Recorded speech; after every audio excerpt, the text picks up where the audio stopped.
Hey people, Duncan here. Let's talk Lakers.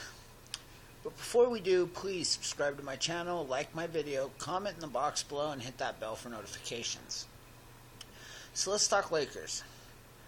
Okay, knowing who our coach is, knowing what pedigree he came from, and what he wants to do, let me start by saying Luke Walton wants to run the ball. He wants to be fast. He wants a team that can play quick.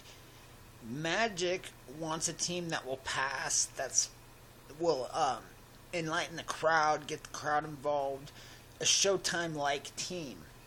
He wants a superstar or three. Now, so here's the question. Do you go for superstars who are already established, or do you go for a team chemistry that can create superstars? So here's my point. We know that Luke Walton wants to run the ball. We know that he wants transition offense. He's got Lonzo Ball specifically on this purpose. So it doesn't make a lot of sense to get some older superstar that's going to slow the equation down unless he fits on our team. So let's go over a few options here. Number one, we don't want to sacrifice next year's salary. So one of the trades that we should seriously think about making right now is, again, Tyler Enos, Zubac, and maybe this year's second round pick from Denver to Dallas for Nerlens Noel. Now here's a guy you can get back on bird rights for $14.5 million, I think. But right now you pick him up for $4.5. You've lost roughly $3.5 to get him, so you've only really lost about $1 million on your cap space. So you're still looking at about $46.5 million to go towards next year. But what that allows you to do is that allows you to keep both him and Randall on bird rights.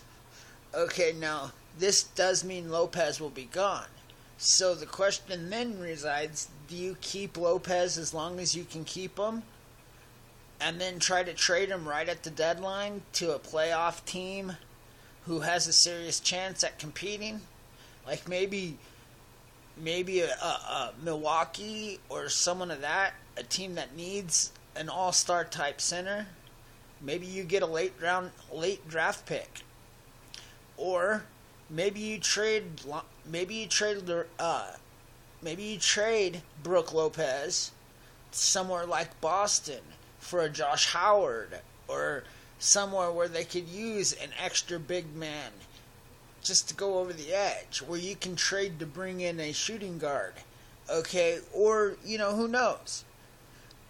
But the point is, I would like to see Lopez get traded for draft picks. So, by the end of this year, you're looking at Noel and Randall with Thomas Bryant back there as your top three centers. And then, you're thinking to yourself, okay, how can I get better in the other positions? Well, keep in mind, with Noel and Randall, you can go over the cap space to sign them. So you still have $46.5 million. You can stretch and waive Lu Deng, and then you're up to about $57.5 million, which could potentially sign 2 stars. But is that what you want to do? Now, we know Paul George might come to the Lakers, which I doubt. I think the success in OKC is going to make him want to stay there. But here's what I can see. I can see us calling up LeBron at the end of this season and saying, hey, LeBron, would you be interested in showing up, playing for 28, 30 million maybe per year, and maybe playing at power forward? And then he's going to seriously consider it, because he knows that if he does that, the Lakers could bring KCP back. KCP's a top free agent this year.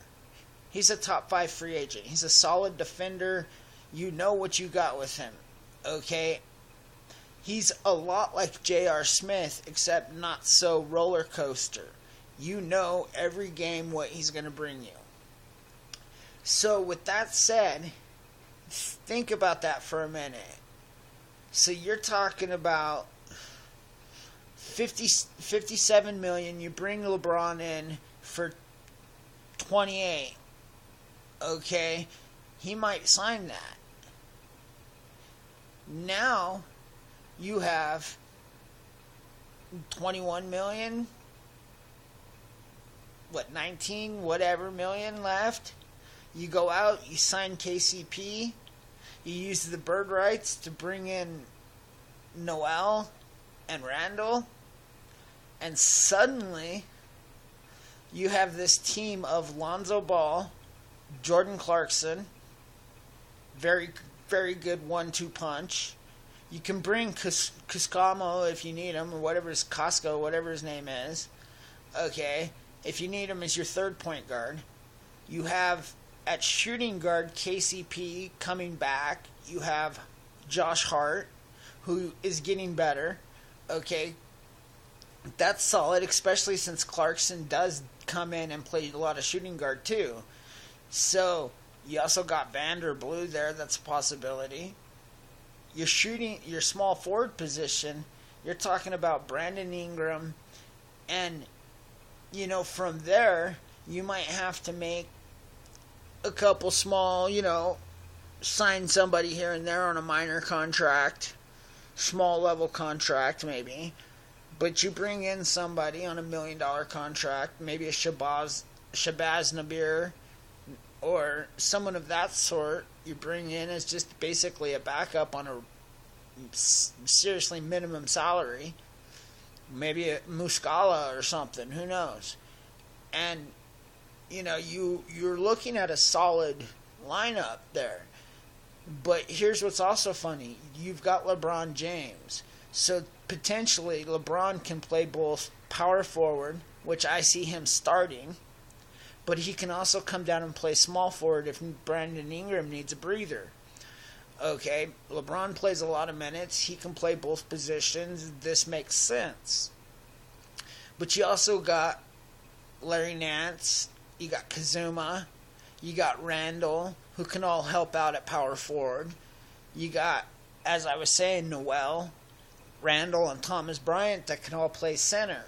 So this is a team that's very fast. It's a team that gets a lot of rebounds. It's a team that will pass that ball like you won't believe it. Defense is right there. Unreal defense. This is a team, in my mind, that can outrun even the Warriors. It can create serious matchup problems for even the Golden State Warriors. I don't think we need Paul